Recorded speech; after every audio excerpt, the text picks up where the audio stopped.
Test, test, test. Captions, captions.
Good evening. Welcome to the July 28th Codes and Regulations Committee.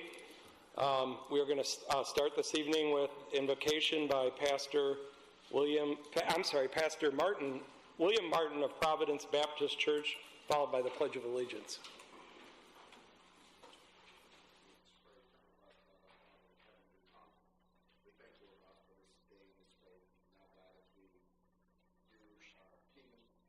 Business as well as city business. We pray, God, that you would touch every city official, that you'll move by your power, your spirit, and your might. In Jesus' name we pray. Amen. Pledge allegiance to the flag of the United States of America and to the republic for which it stands, one nation, under God, indivisible, with liberty and justice for all. We have 5 public speakers tonight, but first we're going to have the mayor come up to issue a proclamation.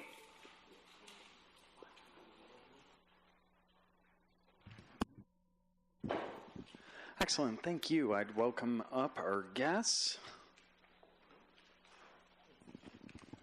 Thank you for being here. Thanks for being here. Like the t-shirt. Thanks for being here.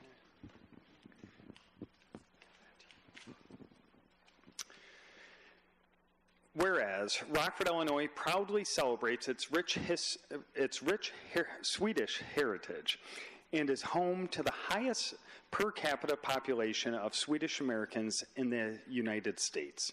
And whereas in 1852, the first Swedish immigrants arrived in Rockford via the Pioneer train after fleeing a cholera epidemic in Chicago.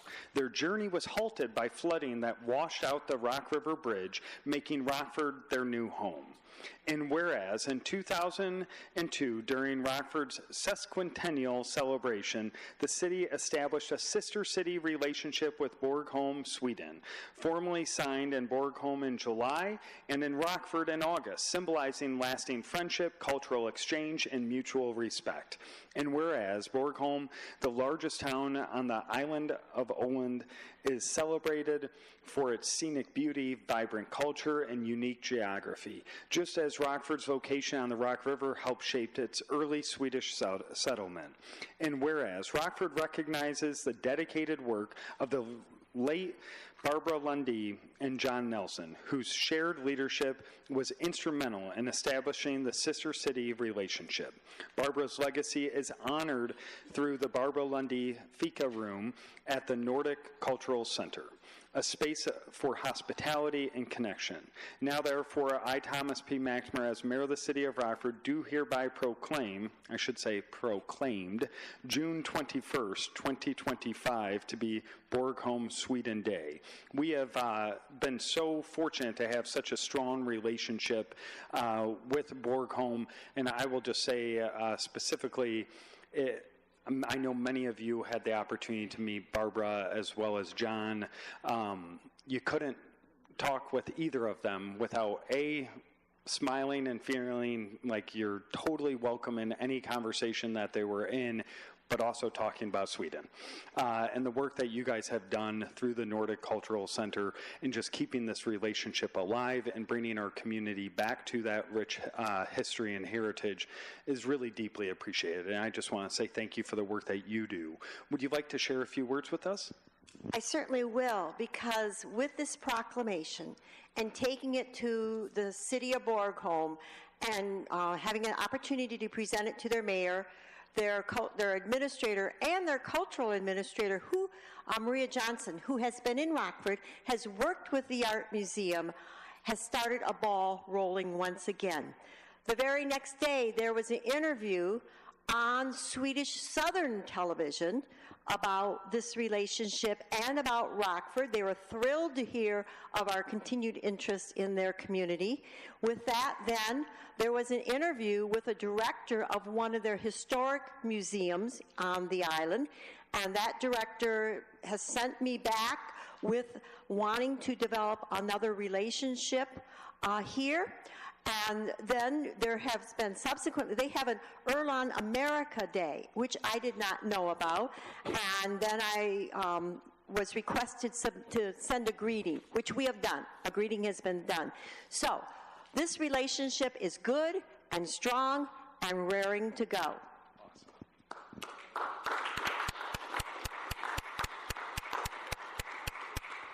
Thank you. It's good and strong because of you guys. So thank you so much for the work that you do. Really appreciate you. Thank you. Thank you, Mayor. Before we move on to public speakers, I'm assuming Alderman Thunberg has something he's going to want to say. Oh, maybe not.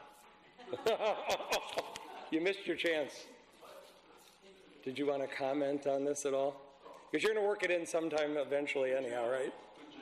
Okay. All right. Our first public, we have 5 public speakers. Everybody has 3 minutes.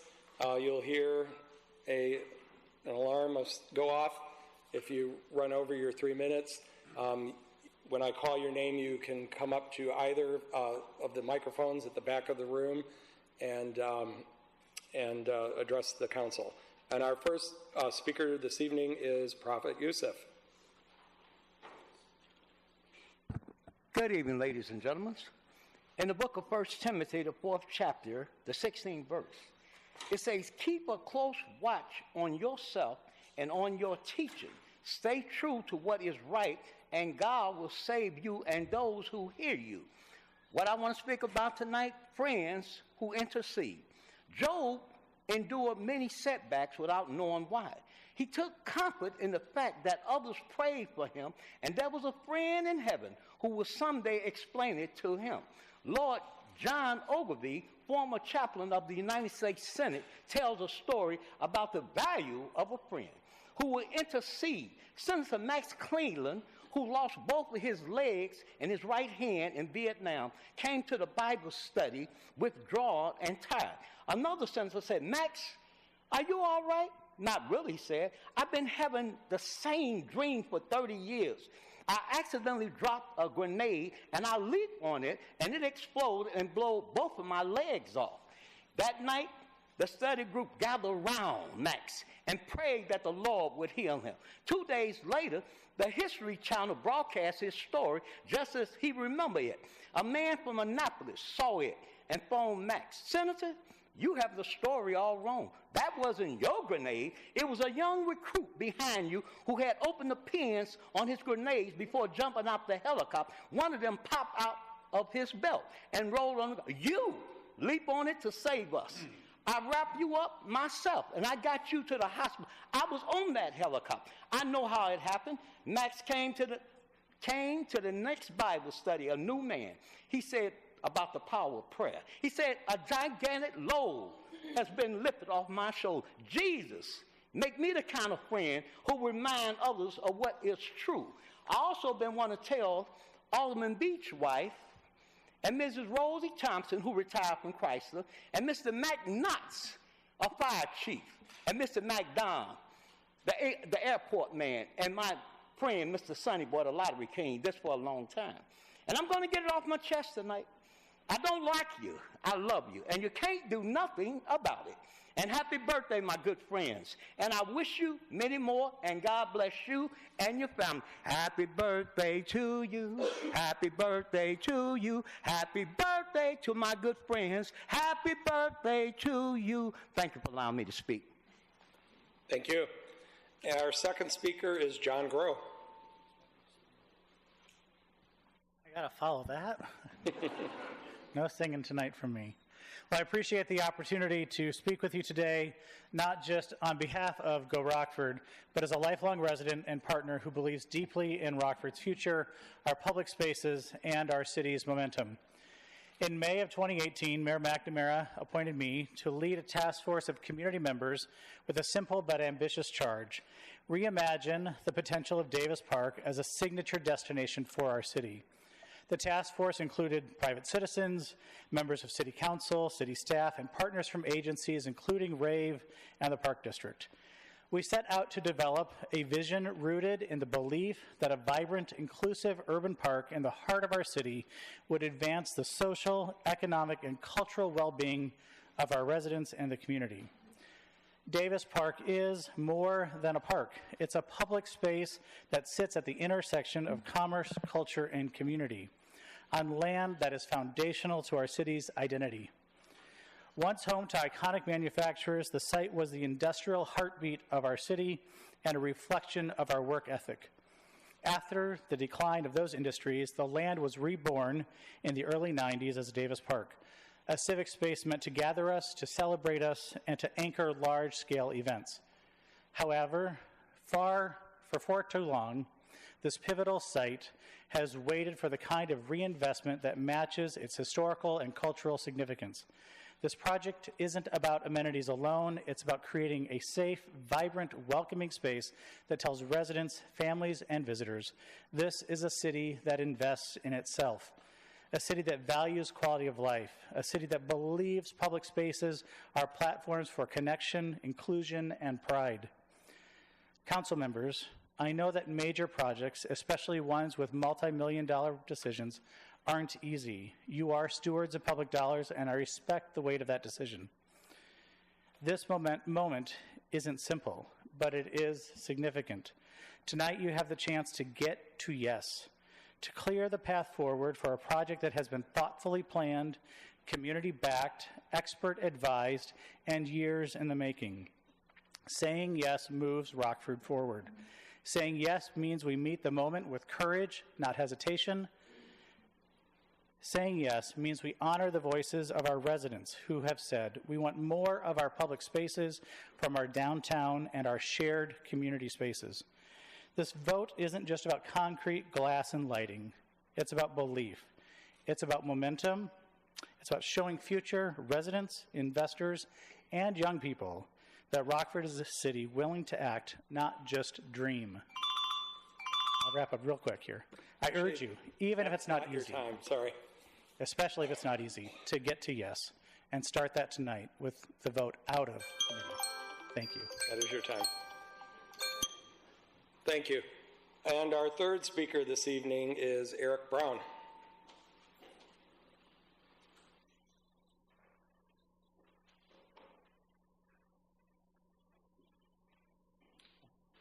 Good evening. My name is Eric Brown. As many of you know, I have been doing disability advocacy in the Rockford area for a number of years.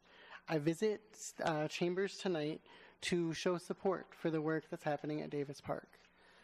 As with any project that we do in our city, this allows us an opportunity to really focus on accessibility and inclusion of all of our residents. I've spent years working with Public Works and city leaders, and I can tell you that they are committed to that accessibility. They are committed to inclusion of all of our residents. Some of the accessibility features that I'm most excited to hear about as I've been reviewing the project and talking to folks is a playground where the focus is universal accessibility. So we should see an accessible playground. We'll also see some spaces for people who have sensory-related disabilities.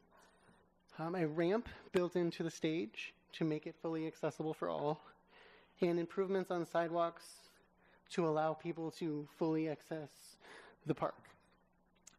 As you may know, we recently celebrated the 35th anniversary of the Americans with Disabilities Act, and in July we celebrate Disability Pride Month. I ask you to continue the conversations with the disability community and keep them at the focus of these conversations. I ask you tonight to move things forward, but to remember the disability community as you continue to make decisions that will impact all of Rockford. Thank you. Thank you, Eric. And our fourth speaker is Jean Laurent. Good evening. I've never done this before. I feel like I'm in front of Congress testifying. My father was Kenneth Laurent, the Frank Lloyd Wright home here in Rockford. And I know that my dad would be 1,000% behind this project. As the gentleman before me, I was thinking it was just the anniversary of the ADA, not very long ago. I remember my dad was part of a spinal cord research group, and they did all kinds of activities to raise money for that when I was little. And it's more about being able to be with your family. He could not always be at my recitals. I was in ballet.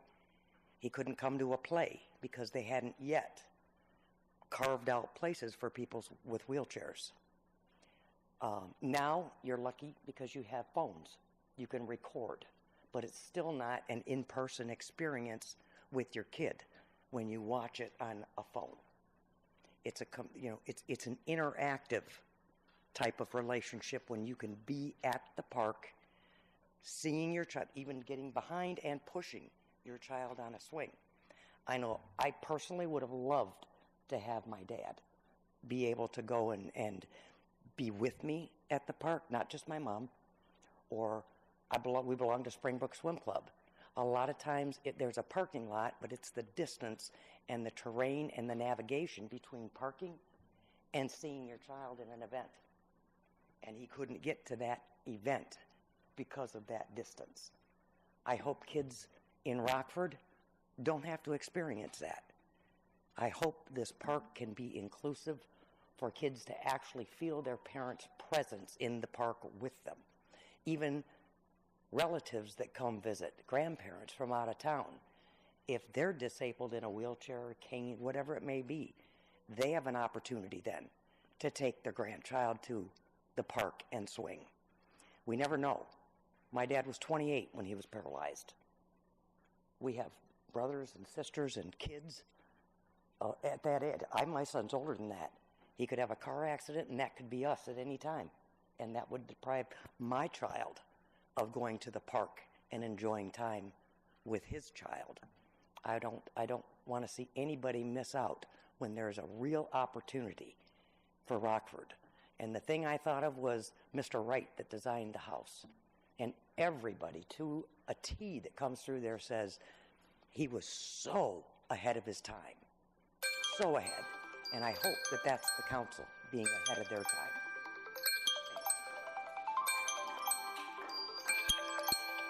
Thank you. And our fifth and final speaker is John Tack Brantley. I want to say good evening, Mayor McNamara, all the persons, and most of all, our citizens of Rockford, Illinois. I was very impressed to see this past weekend the people that's out there protesting about, I still call him the Antichrist, wannabe dictator Donald Trump. And the ugly part about that is that he don't want nobody to talk about Epstein, and you wonder why. He already been indicted for adultery. And I have no doubt in my mind they might find out something about him being involved with kids under the age of 18. That's why he's trying to keep it undercover, talking about Epstein. But I want to go away from also, how can he talk about DACA when all 5 of his kids are DACA kids? But I'm going to get away from talking about Donald Trump and talking about our youth right here in Rockford. This past weekend, we took over 40 of our kids to the Alpine Pool. They wouldn't be able to go there if it wasn't for the people helping them out in the community.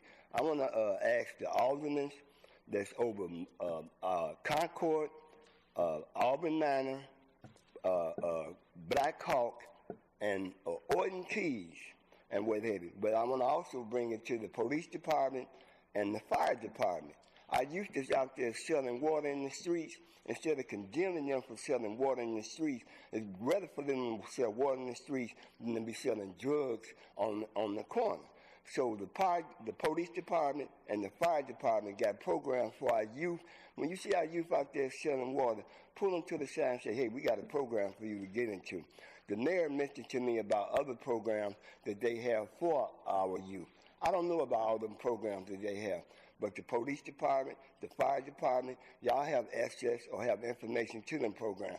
The aldermen that's sitting in this here room, you also have information to them programs. When we see our kids out there in the streets and we see them trying to sell water and what have you, let's take that energy, harness that energy, and give them something to do that's more positive. I'm planning on taking our kids to Magic Waters next Friday. This will be my 13th year in a row taking our kids to Magic Water. We only charged them, the Park District I mean, the Magic Waters, I still call them Magic Waters, even though they call it Six Flags. They gave us a discount of $30 per youth that we'll be able to take.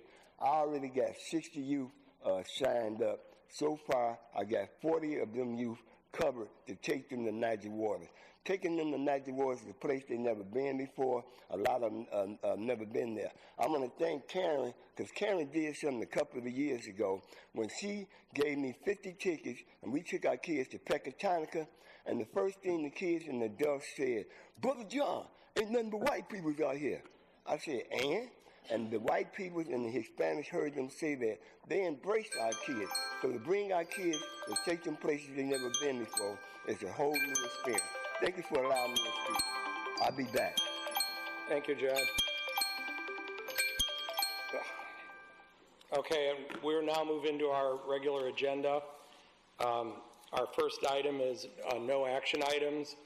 Traffic Commission recommends that no action be taken on the following items. Number one, a request to establish all-way stop control at the intersection of Reed Farm Road and Clover Nook Road.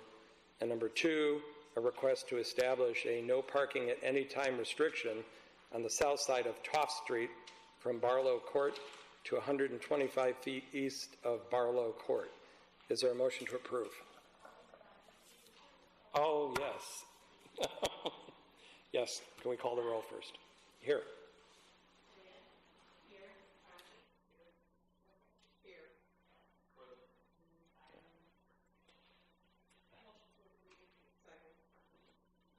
Are there any comments or questions on item one? Seeing none, all in favor, please say aye. Aye. Any opposed? Motion carries. Item two is plat number 3 of Guilford Crossing subdivision. The subject property is located at the northwest corner of Landis Lane and Navard Boulevard. Is there a motion to approve item 2? Second. Are there any questions or comments on item 2? Seeing none, all those in favor say aye. Aye. Aye. Any opposed? Motion carries. Item 3, annexation of 2907 Prairie Road. The owner of the subject property has requested connection to city water resulting from a failing well. Is there a motion to approve item 3? Are there any questions or comments? Seeing none, all those in favor, please say aye. Aye. Any opposed? Motion carries. Item 4, annexation of 2203 Montague Road. The owner of the subject property has requested connection to city water because they are rebuilding after a fire at the original home, and water connection is acquired. Is there a motion to approve item 4? Second. Are there any questions or comments? Seeing none, all those in favor of item 4, please say aye. Aye. Aye.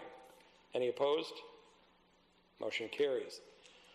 Item 5, 811 Broadway. Zoning Board of Appeals recommends approval for the modification of special use permit 13-15 to modify condition number 9 as follows. The outdoor rental and outdoor storage must be located in the area south of the building within the fencing and shall be limited to 7 trucks and vans and 5 trailers, and only 1 rental van can be parked in the north parking lot in a C2 limited commercial zoning district at 811 Broadway. Oscar and Erica Sanchez are the applicants. Is there a motion to approve item 5? Second. Any questions or comments on item 5? Alderwoman Prunty. The staff recommends a denial. Can you tell us more about that? So, originally, the applicants wanted to eliminate this condition from the original SUP in 2015, and they were parking 12 plus vehicles in the front parking lot. But there was a compromise worked with ZBA, and I believe that Alderman Salgado was a part of that. where they only agreed to have, one of the conditions on this is that will be 5 vehicles will be able to park in the parking lot, but the rest of the vehicles will stay in the back lot.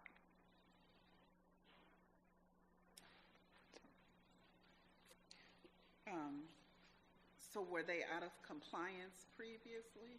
Yes. Okay. Is this a new owner? No, it's the same owner. Did they know that they were out of compliance? They did, and once we notified them, then they came to us and sat down and said, what do we have to do? We told them that they could file for the modification to eliminate that condition, which they did. But in the meantime, when the agendas went out and Alderman Salgado was notified, he stepped forward and discussed with them what he viewed as a good compromise, and the ZBA was acceptable to that compromise, and staff had no objections to that. So. Go ahead. Yes. So they were out of compliance. They knew they were out of compliance. They got in compliance. What are we doing to, or what is available to us to make sure that they stay in compliance? Well, just as we did before, when people complain about conditions like this that are being violated, our code enforcement staff will be out there to make sure that they're staying in compliance with the new requirement. Go ahead. A couple of weeks ago, I asked for us to look at some of our ordinance to help keep people who continuously are out of compliance to what can we do to make our ordinances stronger. And I guess my question kind of with this is,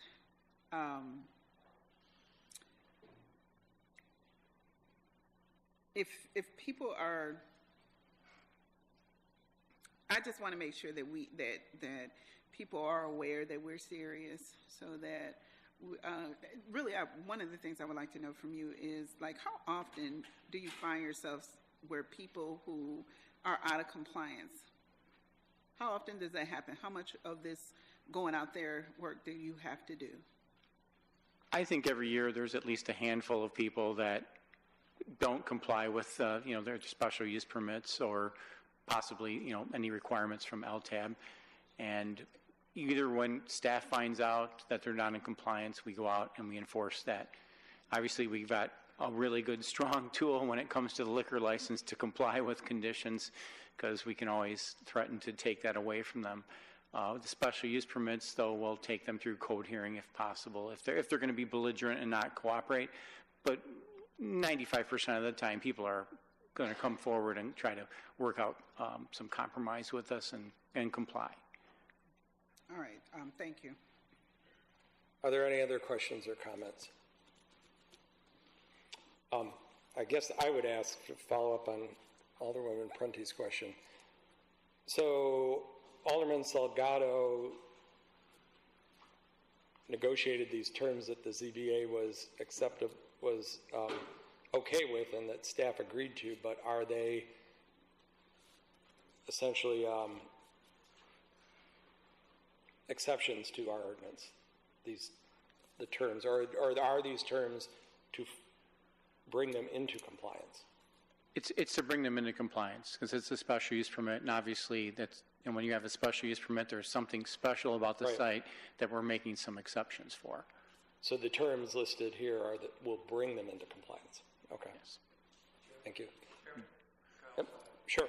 Absolutely. Where'd you go? There you are. Thank you, Chairman. Just along the lines of the conversations with the alderman and yourself, the code enforcement staff did enforce the conditions of special use permit through the code hearing process. I believe the property owner was fined $750 and paid that fine. And as part of the resolution, that's why they're applying for the modification of the special use permit. Thank you. Are there any other questions on this on item 5? Could we have a roll call vote on this one, please? Aye.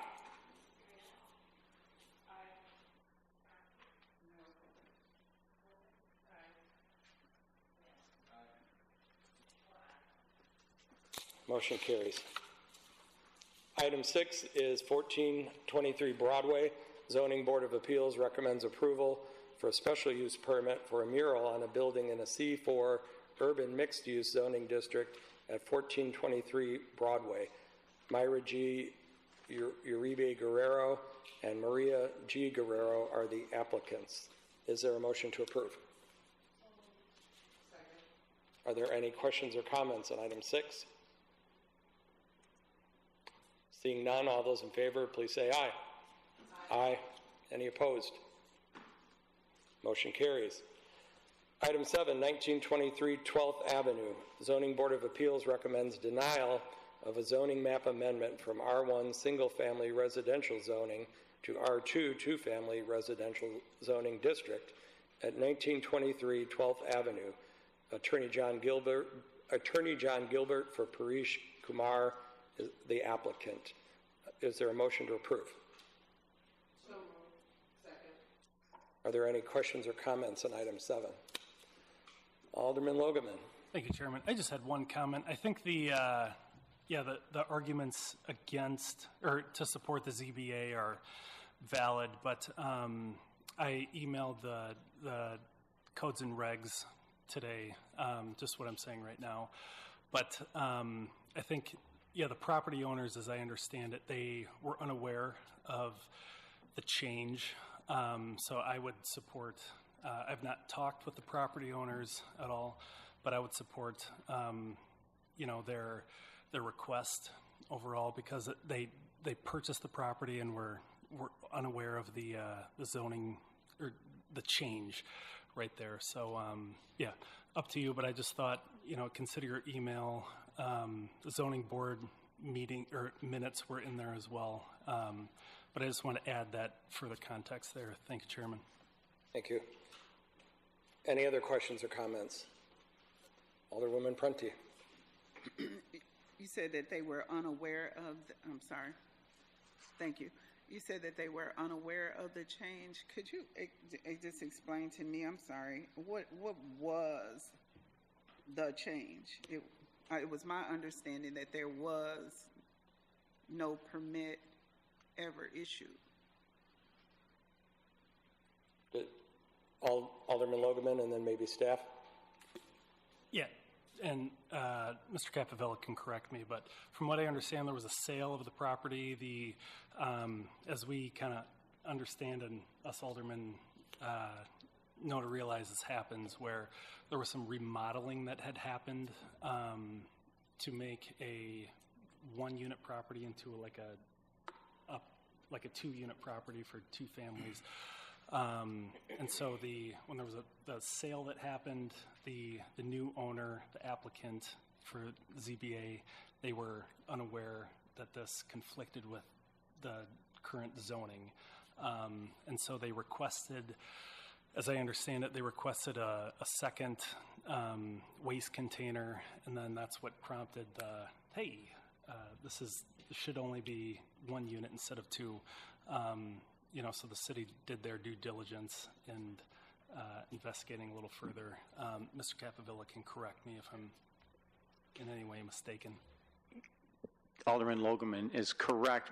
So what happened is we found a permit for a porch addition in the 1990s. I think it was 92. And when they put that addition on, we feel that maybe at that time somebody changed it after it was inspected. Like, oh, looks great. They put a nice addition on the back there, and then they converted it without our knowledge sometime between then and the new owner buying it. The problem we're having with some of these is when people are going through financing, they're getting a zoning confirmation letter from city staff. They pay for that. We do the research. We send in a letter explaining, okay, these are the permits we have on the property. In this case, as we're finding more and more is happening, we're getting cash deals. People are just coming in, cash offer. There's no zoning confirmation letter.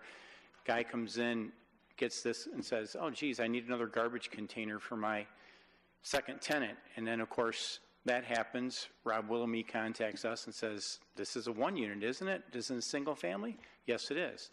And then he goes, well, it's actually a two family. And then we have these arguments. And then so this, once again, goes into code hearing. And we tell them that the solution to solving this problem would be to rezone it to R2 so that we could allow 2 units on this site. So the zoning board didn't take kindly to the fact that this was done without permits, and they voted to deny it. So, thank you. Are you finished, Alderwoman Prunty? Zoning board did. Staff did as well? we did as well, yes. Okay. Matter of principle, yeah.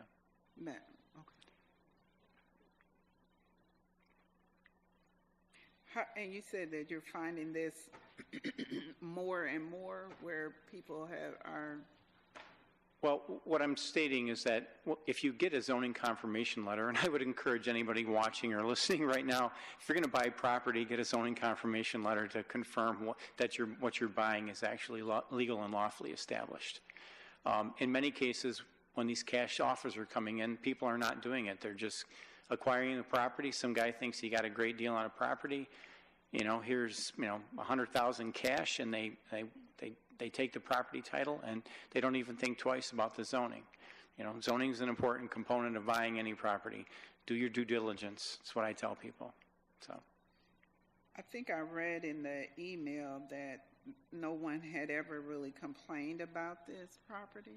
Is that correct? You said, oh, okay. So the people wouldn't have complained because they didn't know that it was out of compliance, maybe.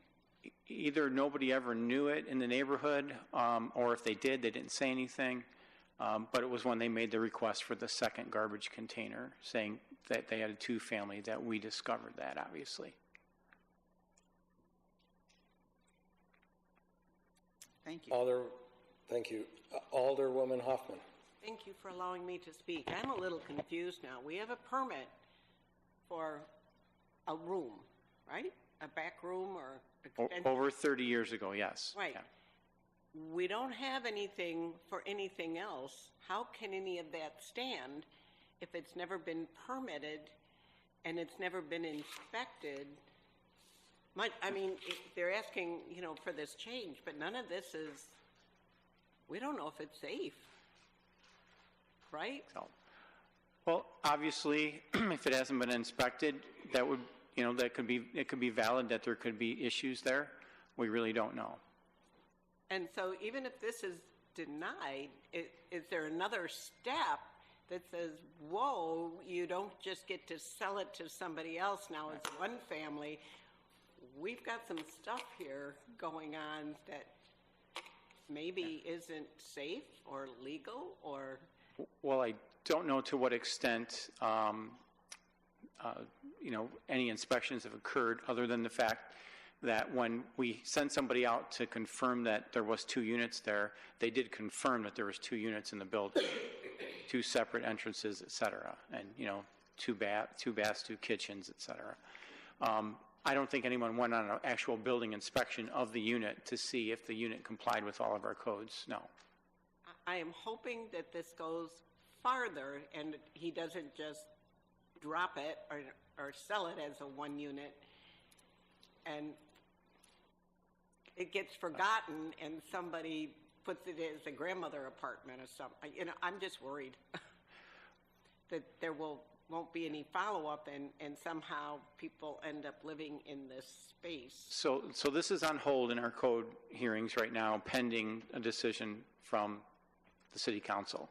Whether it's voted up or down, it's going to have a full inspection after that code of compliance, because it's either going to be out of compliance and may have to go back to being a single family, or if you were to approve it, then they would send somebody in to inspect to make sure that it's in compliance with being a 2-family. Okay. So it won't be allowed to just skate. Correct. Thank you. Thank you. Are there any other questions or comments? So I would just add, I was contacted, I spoke with Attorney Gilbert about this as well, and it's my understanding that there were no realtors. It was a cash sale. There were no realtors involved, which would have been a way that might, if there had been, might have triggered the letter that didn't happen, because a realtor would have been obligated to to do that. But and it's also, you know, again, if I guess it comes down to if you believe that the owner had no knowledge, then it is an expensive conversion to flip this property back in which, you know, when he didn't realize the situation he was in when he bought it. I've known it, I don't know the applicant, but I've known the attorney for many years, and for whatever it's worth, he's a former member of our legal department from decades ago, I believe. But he, you know, in the interest of the hardship, I would support, and I did not get Alderman Logeman's email that went to the committee, so I don't know, or maybe I don't think I did. So I'm not sure what you said in it, but I would be, you know, having talked to Attorney Gilbert, I would support reversing this. So I'm going to make a motion to reverse the ZBA denial of this zoning request. And I'm going to ask for a roll call vote on that.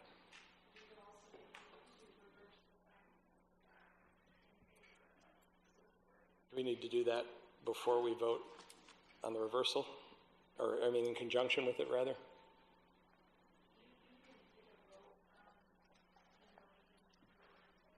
And then a separate motion on the findings of fact? Okay. Okay, so we're going to be voting on reversing the ZBA recommendation of denial. And so a yes vote is to reverse the recommendation and to support the applicant. Can we have a roll call, please? Aye.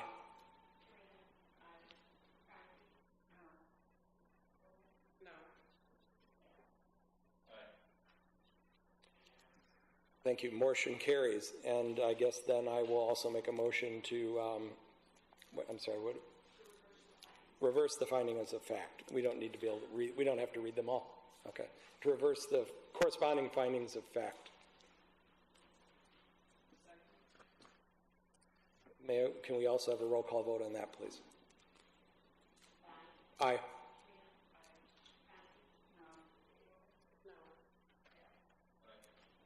Motion carries. Item 8 is 109 North Showplace Drive, Suite 133. Liquor and Tobacco Advisory Board recommends denial for the sale of tobacco products in conjunction with a cigar and vape store in a C3 commercial general zoning district at 109 North Showplace Drive, Suite 133, Mustafa Naji Sahar Marwari, Premium Cigar and Vape LLC, doing business as Premium Cigar and Vape, is the applicant. Is there a motion to approve? I will make that motion.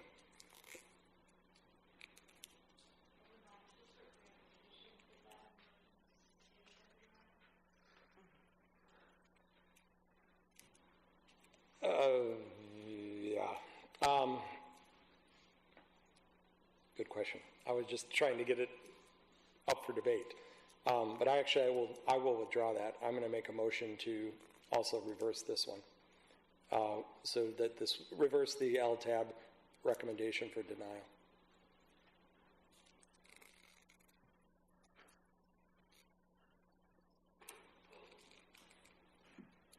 Need a second to, I'm sorry, we need a second before we can discuss this.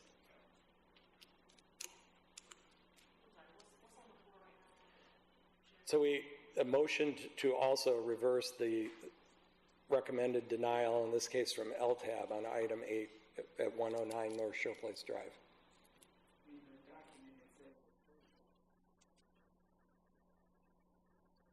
On my agenda, it says denial.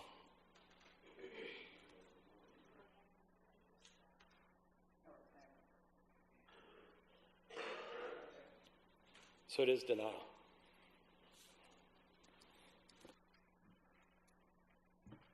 So no second.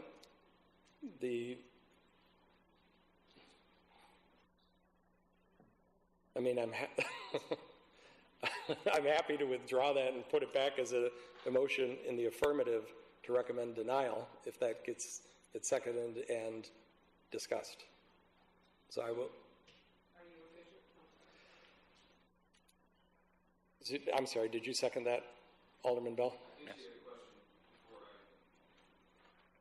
Okay. Because I'm confused.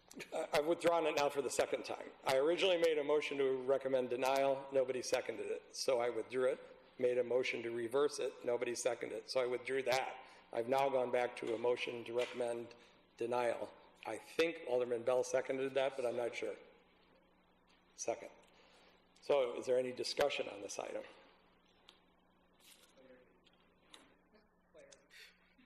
Alderwoman Prunty. Can we just get some clarity? So we would now be voting to, yes would be to support the LTAB recommendation to deny.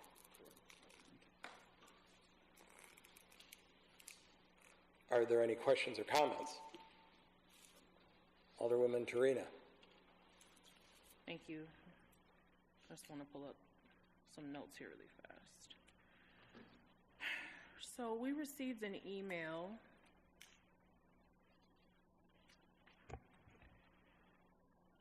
from the general manager of this proposed establishment, and it said in the email,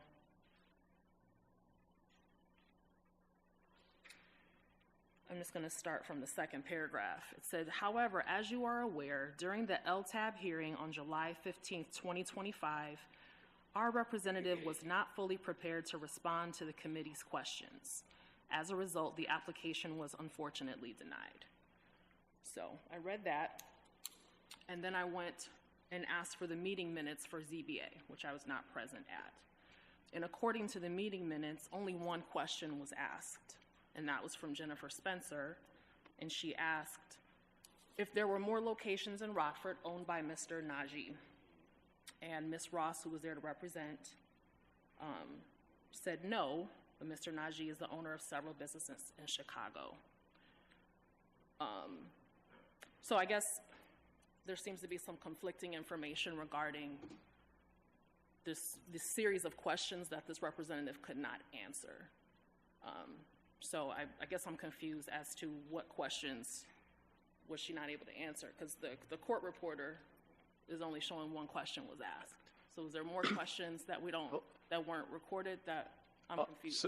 So Alderman Torina, the minutes are just a brief synopsis of what occurred at that. If we wanted to get a full court report, or you could even listen to the tapes that we have of what questions were asked. But yeah, the question did come up about what other stores does he own that they didn't know. Mm-hmm. The representative did not know. And then there was an objector who was leasing space in that center as well, and I think he was fairly influential with the other members of the LTAB board. So, with regards to the other businesses, can you just remind me what other businesses are represented in that strip there? There's a salon that's in there. There's a nutrition place. There's a financial advisor, and I'm trying to think of the other one. There's I think there's might be another office type user in there. Okay. So. Yeah. I'm sorry, you don't have permission to speak. Yeah, he's out of order.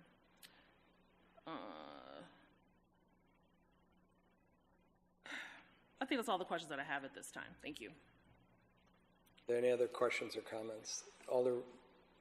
Alderwoman Prunty, then Alderman Durkee. You said that there was opposition, and I didn't read the minutes either. Could you tell me what the opposition had to say? The salon owner that's operating in the middle of the strip center objected to the sale of tobacco at this location.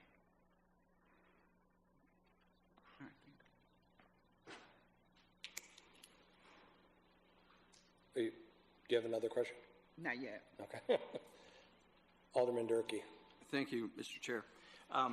In light of this unclear presentation for LTAB this is in my ward. I would recommend that it goes back to LTAB and let the owners present adequate information to the LTAB, and then let it rise or fall based on at least a thorough answering of questions that the LTAB has of the owners.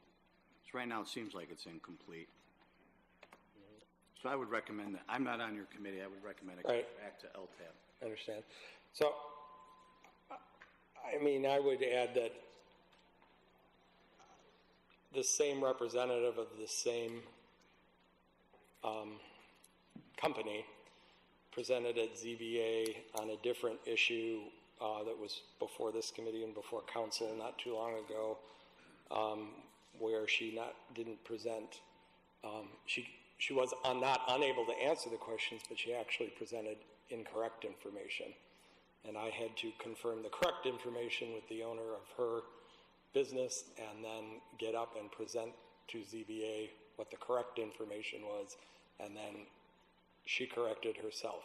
So, I mean, I only say that because this has happened before and it creates a lot of confusion. But we do have, I believe the gentleman who was trying to speak is the owner, and he is here, and rather than send it back to ZBA, would the committee be interested in the owner answering any questions that we have? Sir,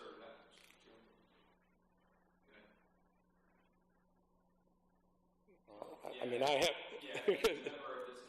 Sure. I'll ask a clarifying question before we give an opportunity to the business owner, if that's all right. Sure. So, my understanding is that we are looking at this to go back to ZBA because the business didn't have adequate representation from who they hired to bring forth before a commission that we as city council approve, who then made a decision to deny their application? Well, the alderman for the ward is requesting that, but he's not on this committee. So somebody on this committee would need to make that motion. I'm suggesting that rather than make that motion, we allow the business owner to speak, answer the questions that may not have been answered by for the ZBA, and vote this up or down versus sending it back to ZBA. Another question, sir. But the committee would have to agree to allow the owner to speak. Are you making a motion? I don't think I need a motion. I just need the consensus or no objection. I need no objection. I have another question if that's. I object at this point. We can probably bring that back after my question. Okay. Go ahead. Maybe this is for staff. Say this is, move forward to council as a denial, and then council votes to deny. Are they then able to come back before the city to reapply, or are they not able to? I believe there would be a 1-year moratorium on reapplying for a liquor item. You believe? So is it 1 year, or somebody able to answer that? Sorry. I believe the director has indicated that it is 1 year. Correct. Thank you.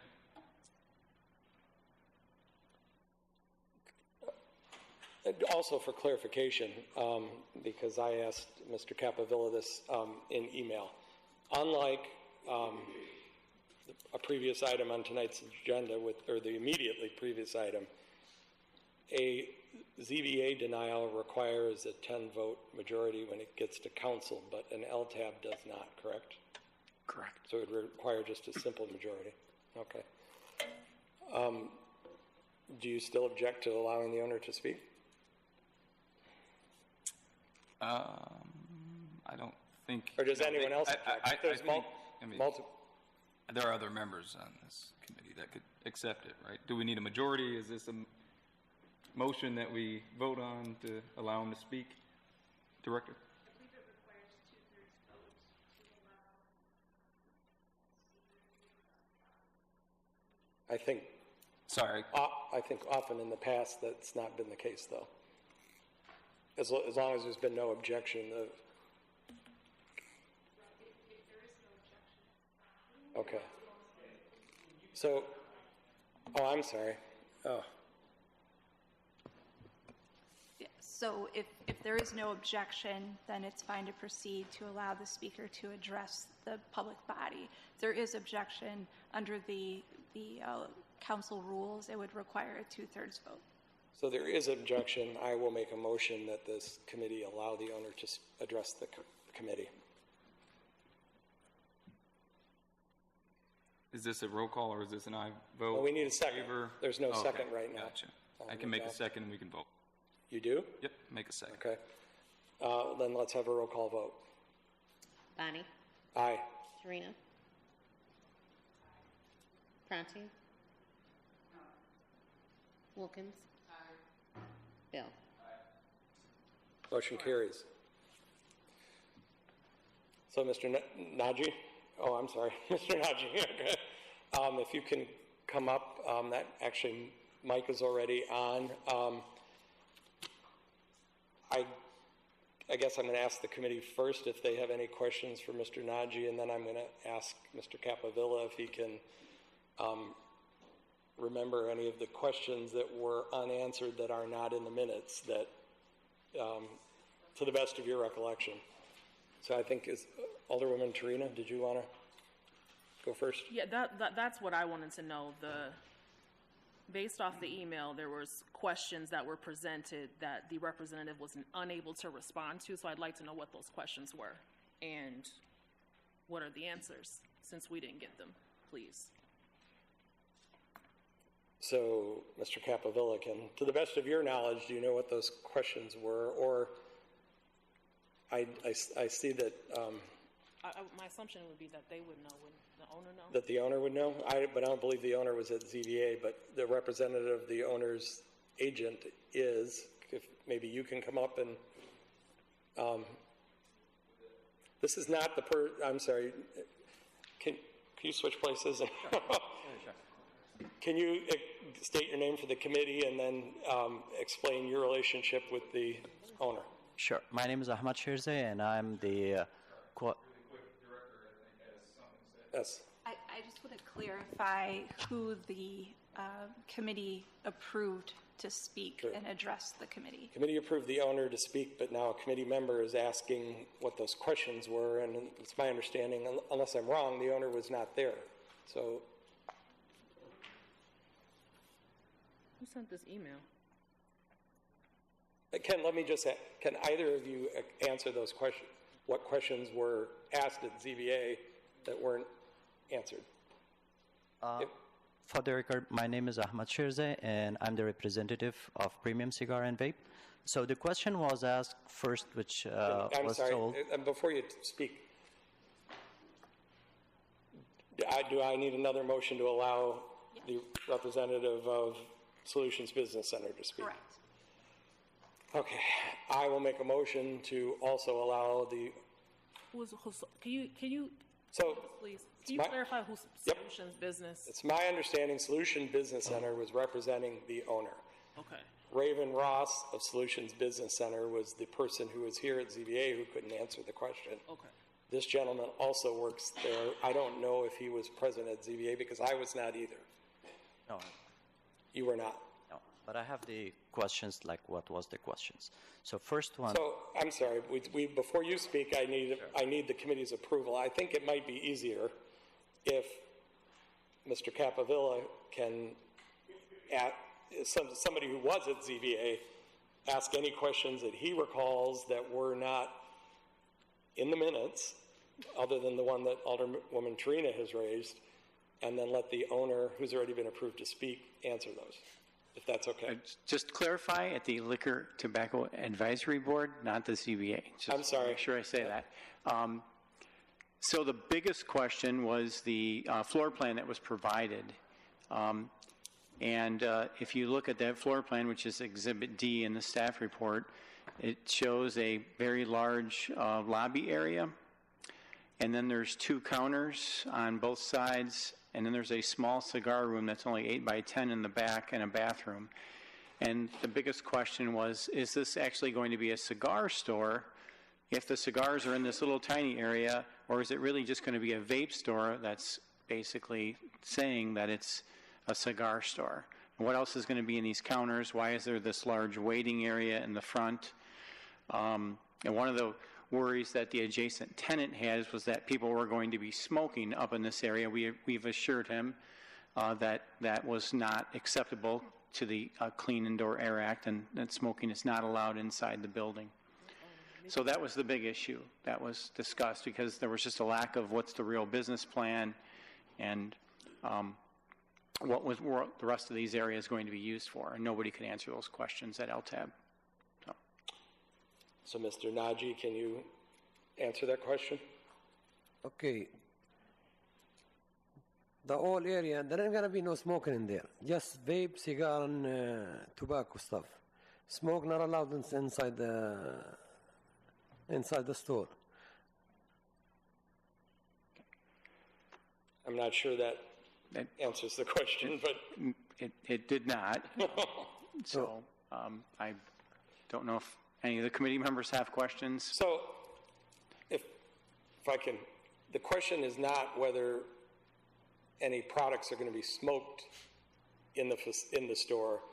The question is whether or not there's really going to be any cigar sales, or that cigars are just being used as a sort of front for something that's going to be mostly or entirely a vape store. Is that?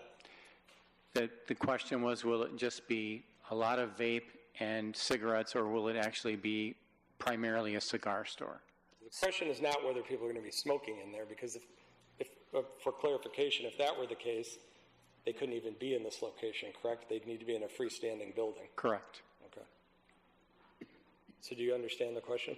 I don't know what he would. You mean there is no smoking inside the store? That's what you guys asking? No. No. There's no smoking allowed per the state law. No. What are the products that are going to be sold? Because there's cigar, vape, and. But it's not indicated on the floor plan that was provided. And the question was, what is going to be in those other areas where it just indicates counter 30 by 50 and counter 35 by 5? The other area gonna be like decoration only. That's like make the store look good, make decoration inside and there, and that's it. Okay. That's the main question that you felt was unanswered at ZBA, Mr. Capello? The biggest question was how much product was going to be there, and was that going to be the predominant sales? So, were there any others that come to mind for you? No, that was the biggest thing that was brought up. Okay. Alderman Bell, did you have a question?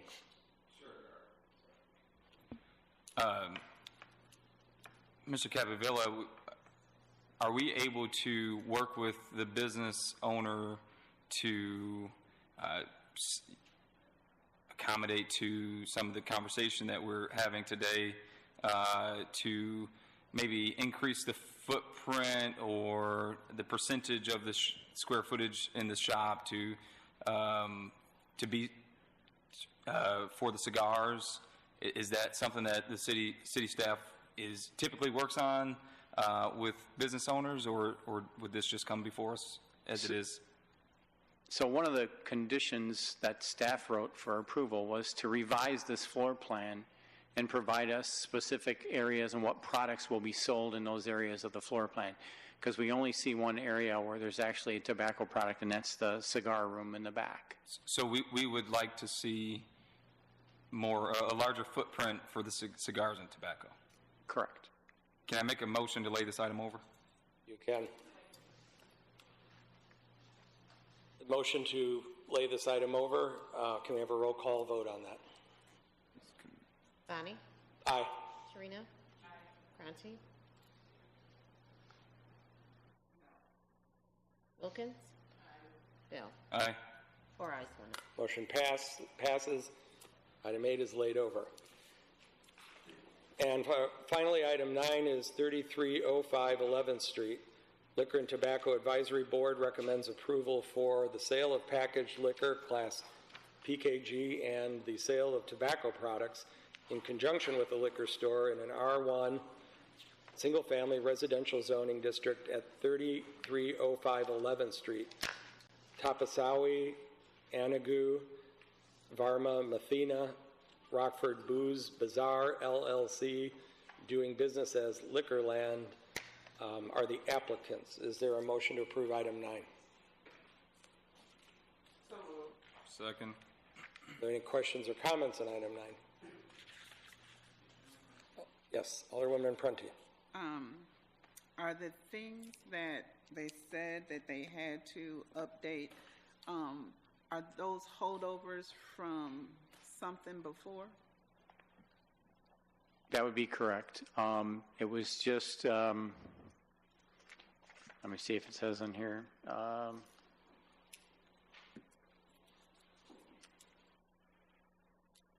think we're missing a file history on here.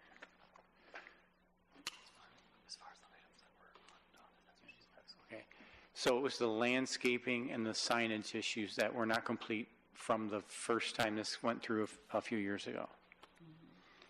Do you know why it wasn't, or was there a hardship, or what was? They started to cut the sign down and bring it into compliance. They never completed it, and the landscaping was not completed as well.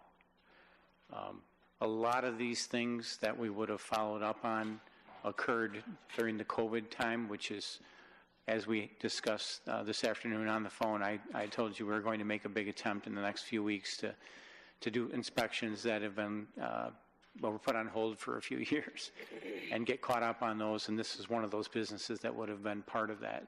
And so now it's being sold, so they'll have to comply with those conditions. They'll have to comply. So Yes. this wasn't one like that apartment where, you know, it was a cash deal and now you don't have Correct. to. Correct, because in this case, what would happen is we always have the standard conditions, and the very final one, that all conditions must be met prior to establishment of use. So they would have to, in order to get their liquor license, comply with the sign regulations and comply with the landscaping. So. And you said before that it's a little bit easier to get people comply when it's the liquor license versus. Yeah. Okay. Yes. Thank you. Are there any other questions or comments? Seeing none, all those in favor, please say aye. Aye. Any opposed? Motion carries. Is there a motion to adjourn? All those in favor, please say aye. Aye. Meeting is adjourned.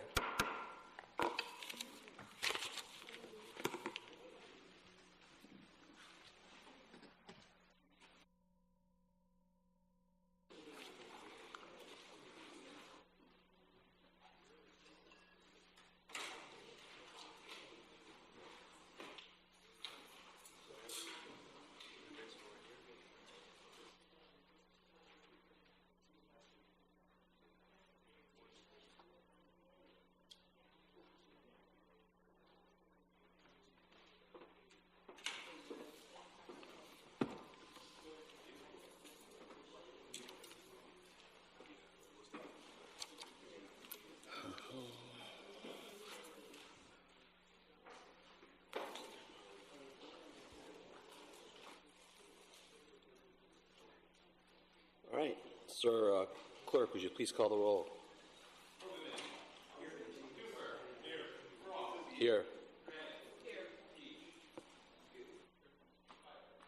Thank you. Welcome to the Finance and Personnel Committee meeting held tonight, Monday, July 28th. Under information only, we have item A, information only, 2024 actuarial presentation. Ms. Haggerty. This evening from Nyhart. We'll let Director Hughes get there we go, the presentation pulled up, and it is also, there's a copy on all of your desks as well. You can drive if you want. All right, yeah. Either way. Thanks for having me. We have I'll call it a somewhat frustrating update on the pension plan today. First, it says highlights, but they might be lowlights. So the assets, the biggest driver of these results was an adjustment to the assets that were made. The trust itself earned fairly decent rates of return, right around 10%. But then the kind of smoothed value of assets that we use for coming up with contribution, they took a pretty big hit. The auditors had recommended an adjustment that basically knocked the assets down by $14 million on the fire and $12 million on the police assets. So you can see that the funded percentages came down about 4%, and contributions are going up about 15% as the recommendation, and that's almost entirely due to that asset adjustment. Everything else came in about as expected. Liabilities for the plans were right around where we would expected them to be, so yeah, the worsened results were due to that asset adjustment. Yeah, Carrie can probably speak better to what the auditors did. Yes, so as you're aware, and our auditor briefly touched on this when they gave the audit presentation in June, July, this month. Anyway, there is an accounting pronouncement. GASB, Governmental Accounting Standards Board, sets rules on how we record property tax revenue. Historically, because we levy for pensions, it's a specific fund we levy for, the money can only be used for the pension contribution. It cannot be used for any other purpose. We record for example, we record the 2024 levy that's approved in 2024 and collected in 2025 as receivable at the end of 2024. We were recording the pension portion of the levy as revenue directly in the pension funds, and that is not in compliance with GASB rules. The money is not payable to the fund until it is received. So the auditors told us we cannot record the revenue as payable to the pension funds directly at the close of the fiscal year. So effectively, there's no change in the way money actually flows into the pension fund. It's a timing issue. We're effectively saying that the revenue, that property tax revenue, we're removing a year, effectively, because we cannot record it until it's actually paid into the fund. I know that's a lot of accounting mumbo-jumbo there, so if anyone has questions about it, I'm happy to answer, get into that more directly, but it's not truly any change in actual assets held by the fund. It's a receivable that instead of being paid on or due on December 31st of 2024, it's due when the actual property taxes are received. Okay. So the next screen just gives a highlight of the people who are in the pension plans. For the most part, things kind of moved as expected. One thing I'll call out is on the fire participants, there's quite a few more employees as of January 1st of this year compared to last year. So that drove up a little bit of the contribution. Most of it is still coming from the assets, but that did bring it up a little bit, having just a larger population. And then if the bottoms kind of have some averages, you'll see that active average, bottom left, is come down a little bit. So they have a little bit younger force now on the fire side. So, but yeah, police moved very close to what we would have expected. These next two slides just show kind of the impact of that smoothing. So that red line is the rates of return on the trust, or what's in the actual bank.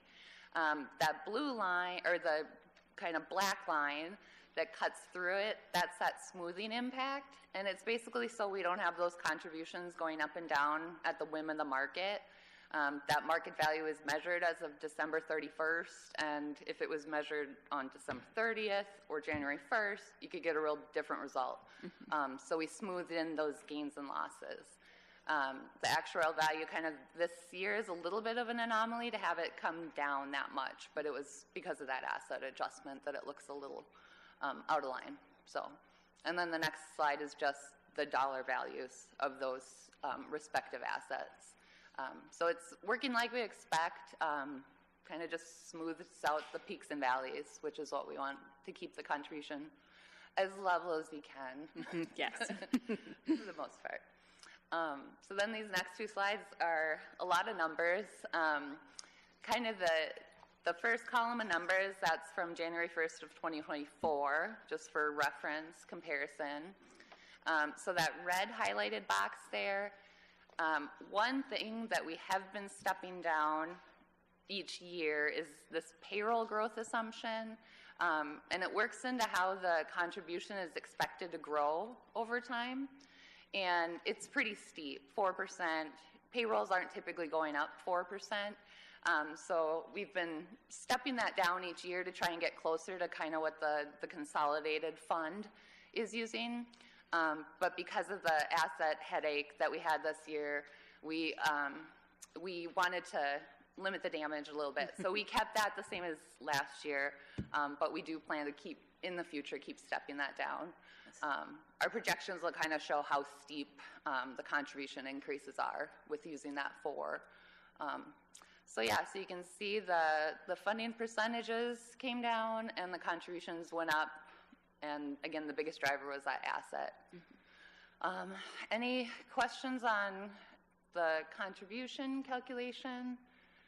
What goes into it? And then the last thing is just some projections of what we think it might grow to in the future. No? Pensions are so exciting. You're all speechless. So this just shows for both the fire and the police plans, kind of where we would expect these contributions to go to. And we're funding towards a goal of 90% in the year 2040.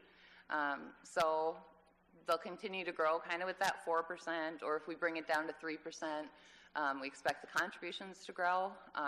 We try to keep it relative to payroll. So as your payrolls go up, contributions go up. But then, yeah, once you get to fully funded, then you'll just be, you won't have to pay off that old unfunded liability anymore. So if we ever get to that and they don't bump that out to 2050, or they keep, proposing to lengthen that. But if it stays how it is right now, you'll be 90% funded in 2040 is the goal. So. Mm-hmm. Is the number you're talking about the 188 million? Yep, so the... You're projecting that what's happening right now in 2040, that number will be erased. Yeah, so... What level will we be paying into to make that happen? So the contributions is expected to increase at payroll. So right now we're doing that 4%, which is that blue line. And then, so if we did lower that payroll growth, it would be the red line. But then once you get to that 90% funded, you either kind of pay now or pay later. Once you get to 90%, you're not paying off that unfunded liability anymore. So you're just kind of paying for the cost of people earning another year of service, basically. So it becomes more like a defined contribution. So that our contribution annually will be around $18 to $19 million. In this case, fire, Yep. and Rockford police. Yep, so we're at, right now the recommended for fire would be that 21.5 million. I think that was the slide before. Yep. And then, yeah, 18.2 on the police. Thank you. Yep. Anything else? So just to remind everyone, these contribution amounts will be incorporated into the 2026 proposed budget that we move forward to council, and the 2025 levy that will be collected in 2026. Okay. Thank you, Jen. That was just legalese is his last couple slides. Yeah. All right. Thanks, guys. Thank you very much. All right, moving on, there's another information-only item for a change order at well number 46. There's a change order of $291,430.89 for a new amended contract of $2,528,246.89. This reflects adjustments in construction quantities resulting from an unforeseen subsurface conditions. Thank you. Any questions? All right. Moving on to committee reports, item A is approval of vouchers in the amount of $11,588,509.67. Is there a motion to approve? Any questions or comments for staff? Seeing none, all those in favor indicate by aye. Aye. Opposed? Matter passes. Item B is an approval of an IGA between the city and Rockford Public Schools for police services in an amount not to exceed $1,450,840. RPS is responsible for paying the actual costs of the officers, including salary, benefits, and supplies. The agreement is through June 30, 2026. Or motion approved. Any questions or comments for staff? Seeing none, all those in favor indicate by aye. Aye. Opposed? Matter passes. Item C is an approval of an IGA between the city and, oh, I'm sorry, Alderman Beach. Item C is approval of an IGA between the city and RPS 205 for operations for the 2025-26 school year. The agreement is from a term of August 1, 2025 through June 30, 2026. The funding source is a Head Start grant funds. Is there a motion to approve? Any questions for staff? Seeing none, all those in favor indicate by aye. Aye. Opposed? Matter passes. Moving on to resolutions. Item A is an award of bids for Edgewood Lakes drainage repair to DPI Construction, the amount of $47,510. It is through October 30, 2025. The funding sources are the 2025 First Award Plan Funds and Infrastructure Sales Tax. Is there a motion to approve? Any questions or comments for staff? Seeing none, all those in favor indicate by aye. Aye. Opposed? Matter passes. Item B is an award of bid for Buckbeat Channel Repair at 11th Street to N-Track in the amount of $36,745.02. The contract duration is through October 3rd, 2025. The funding source is the CIP General Fund. Is there a motion to approve the bid? Any questions or comments for staff? Seeing none, all those in favor indicate by aye. Aye. Opposed? Matter passes. Item C is award of bid for community development block grant sidewalk repairs to N-Track in the amount of $765,602.82. It is through September 19th, 2025. The funding sources are the CDBG and 1% infrastructure sales tax. Is there a motion to approve? Any questions for staff? Seeing none, all those in favor indicate by aye. Aye. Opposed?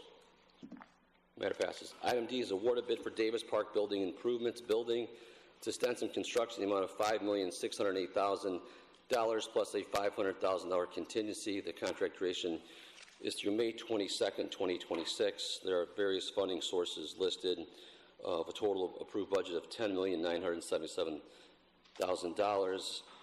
And there is now added, there is additional proposed budget amount of $4,575,000 for a total proposed project budget for the building phase of $15,552. Are there any motions? Alderman Beach. Thank you, Mr. Chairman. I would like to see this project developed at some point in time.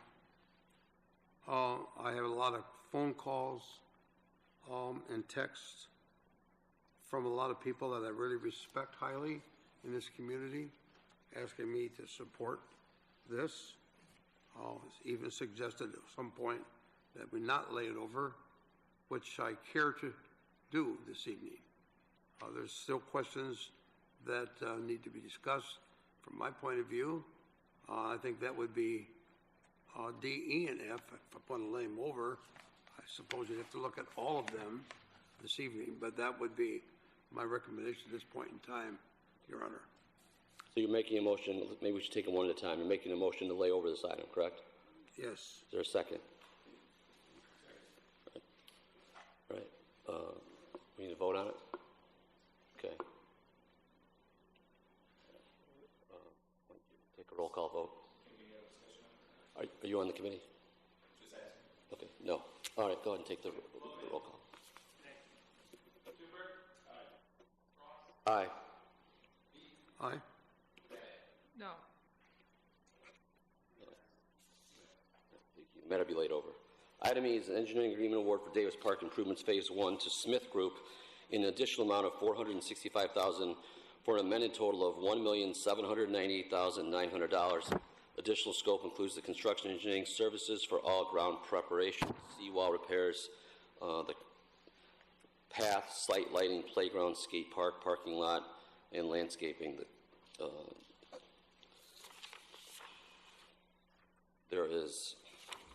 So the total cost is $1,798,000 strictly to the Smith Group for their design work. Any motions on this? I had, Oh, I'm sorry, I said we had to do it individually. So do you want to make it on the motion? well, if we have to do it separately, then the issue to lay over would be for all three. Okay. If we have to do them separately, then I make that motion as well. All right. Is there a second? Second. All right. Alderman Logan. Yeah, just one quick comment, Mr. Chairman. Yeah, appreciate Alderman Peach's point of view and hoping this proposal can move forward. Obviously, it seems like the votes for items D, E, and F have the votes to be laid over at this time, but I thought it was, I've gotten a lot of, probably 3 or 4 pieces of outreach today, hoping that I will support this. I think one was prominently from a business owner in the second ward that said, whenever we have, big events that he sees increased business for his particular business. So he was really hoping that this Davis Park project would move forward. So, ultimately, I think we've got a good plan for items D, E, and F. Hoping that moves forward with most haste, but understand the votes will lie where they lie. But thank you, Chairman. Thank you. Would you please take a vote? Nay to lay over on E. Aye. Aye. No. Aye. The item will be laid over. Item F is award of bid for Davis Park site improvements to Stenstrom Excavation in the amount of $7,567,313. The contract duration is through May 22nd, 2026. There is a current approved budget of $10,977,000 with a modification including items on there from various sources for $4.575 million. Are there any motions on this matter? Motion to lay over. Is there a second? Yes. So now that these items are going to be laid over, is there a plan or a process so that we can get some of the issues that might be thought about? Oh, I'm sorry. I'm sorry, I didn't have your microphone on. So now that these issues and these items have been laid over, is there a process or some way that we can get some of the concerns that are being brought forward, even though I'm not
the amount of $165,620. The contract duration is through 2026.